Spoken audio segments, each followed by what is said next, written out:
Can you give us an update on Danilo Cavalcante? Danilo. You probably know as much as we do at this point. We get most of our information from Twitter. But he crab walked out of prison in broad daylight. You should have seen it, because we didn't. He escaped on August 31st at around 3:30 p.m., about the same time that me and all the officers were throwing a surprise birthday party for the captain. Yeah, he blew out his candles, opened a couple presents, and we were all going to go back to work, but someone brought donuts. He's considered extremely dangerous and violent, which is why we've been keeping ourselves at a very safe distance. I mean, we are talking about a murderer here. We do not want to get too close. When we finally found him, his hair was in braids, which was great because now not only do we have him on escape, we have him on cultural appropriation.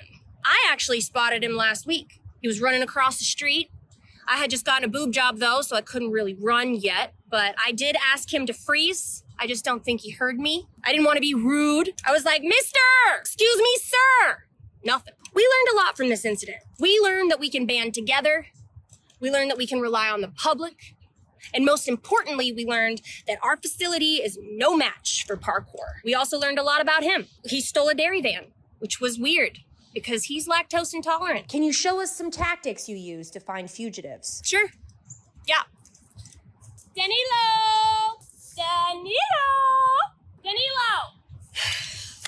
That one usually works.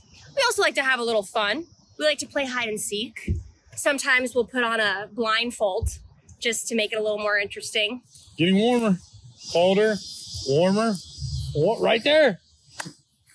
Honestly, I think we would have caught him sooner, but at one point he had shaved and put on a backpack, so it was pretty confusing there for a while. I did have him in custody at one point. That's when he started telling me that he had just got out of a bad relationship, which honestly, so did I. And he just really started opening up and seemed like a really good listener. And before I knew it, we drank a bottle of rosé and poof, he was gone. I'm not proud of it, but I was vulnerable. And he was Brazilian. Some of the guys on the force are embarrassed that it took us so long to catch him, but I'm proud.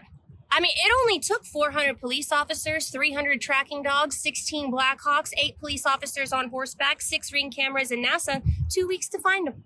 I'm just glad he's back and safe. Because after seeing all these moves, he's going to teach the whole force how to samba.